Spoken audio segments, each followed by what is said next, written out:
All right, good morning everyone. So we're back here to start our last project for the quarter. We're going to continue on with slab box construction, and we're going to make what's called a Luminari box. And a Luminari box basically is a box that we cut out designs on the sides so that when we put a candle down inside, it'll shine through and you see the designs nicely in the evening or at nighttime. Sometimes they'll even project against the wall if you have it up close to a wall. So what we're going to do is basically build the slab box or the box part first, and then we'll do the cutouts after we've gone ahead and assembled the box. Just makes it a little bit easier that way. So to start this, we're going to make a nice big slab, which I've already done. I've used my guides again. I've used my rolling pin to go ahead and make my slab. I'm trying to get it to be that thickness of a pencil, about 1/4 of an inch thick. So now I've cut one side straight, and now I'm going to go ahead and I'm going to measure and I'm going to cut my pieces for the box. So what I have done, just so you know, is I have drawn this up and I will put it in canvas and post it there for you. And your box is going to be 6 inches by 4.5 inches. So you're going to need 4 pieces of that size. So you can basically draw that out on a piece of paper and cut it out as a template, or you can just go ahead and use your ruler and you can measure like I'm going to. So off my straight side, I'm going to measure over 4.5 inches and make a mark, and that is going to be for the width of the box.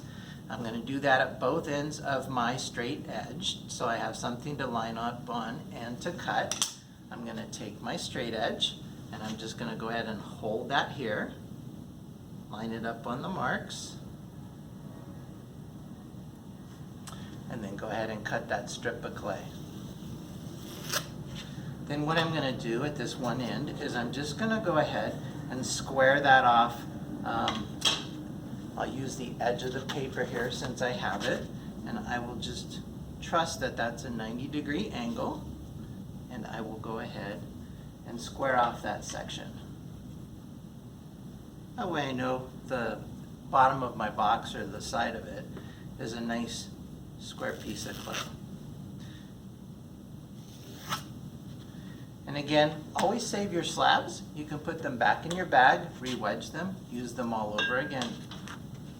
Okay, so we want each piece to be 6 inches tall. So at this point, I'm going to go ahead and measure up 6 inches, and I'm going to make a mark. And do that at both sides so you have something to line up on. And then go ahead and make that cut. Going to do that one more time. I have enough space here because I need 4 pieces, 4 sides to my box.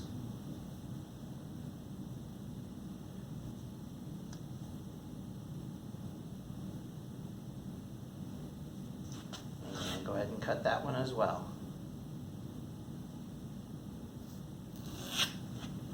So we've got 2 of the 4 sides all set up.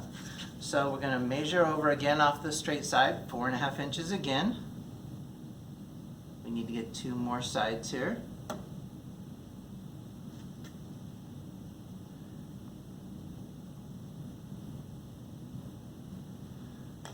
Use your straight edge or your ruler, your yardstick, whatever you have at hand at home.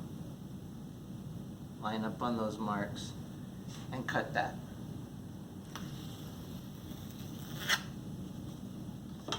Okay, so just going to go ahead and measure 6 inches again.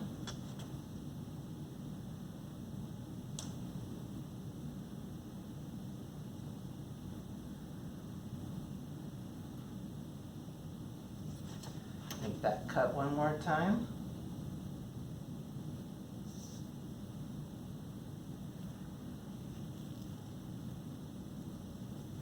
When you're making your cut, try to use your tool, your knife, your needle tool, whatever it might be. Make sure you're trying to hold it straight up and down so you get a straight cut on your edges. It gives you just a nice flatter edge to join when you're joining things. rather than possibly holding your tool at an angle and getting it cut at a slight bevel or a slight angle. And then line up on that last one.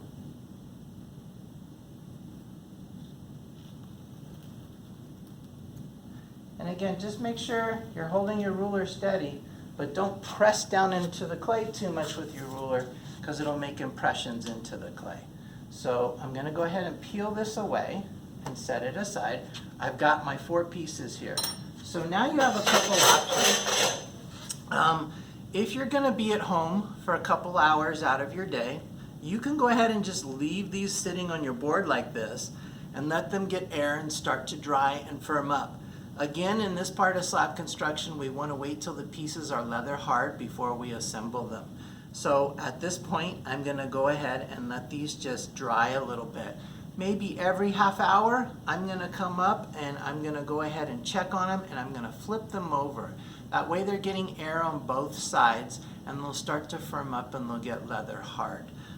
So that's what I'm going to do. Now, if you don't have the ability to be around your clay most of the day so that you can keep checking on it, and you're worried it might dry too fast or too quickly, then what you can do is get yourself a board, your plastic bag.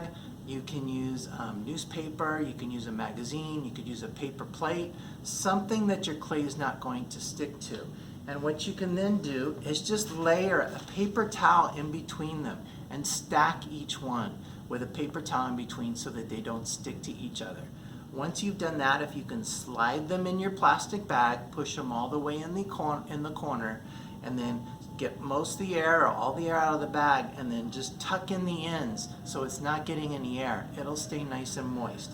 Now, I know I'm giving this assignment right before we go in spring break, and there's probably some people that are going to be like, oh, I'll wait, I don't want my clay to dry up over spring break.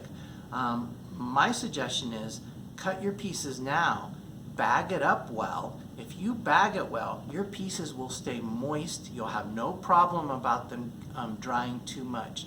Then when we come back for that last week of the quarter after spring break, you'll have your pieces already cut, and all you'll have to do is assemble the box and cut out your designs for your luminari so the candle can shine through. So don't wait. If you've got the time, cut the pieces out now. So what I'm going to do, as I said, is I'm going to let this hang out. Now you might be thinking, well, what about the bottom piece? We haven't cut a bottom piece. So when we build this, we're going to start with the bottom piece and we're going to build on top, and on top. But inevitably, somebody always does it different.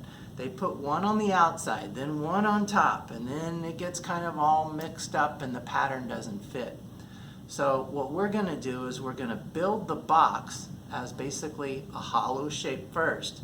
Then we're going to pick up the hollow shape and set it on top of a spare piece of slab and trace around it. That way we know our bottom is going to fit. So if somebody happens to make a mistake and they don't build it on top, this way they can pick it up and set it on their slab, trace it, and the bottom piece is still going to fit. If I make a bottom piece and somebody builds it wrong, then their bottom isn't going to line up and it's not going to match. So this will kind of take away that problem.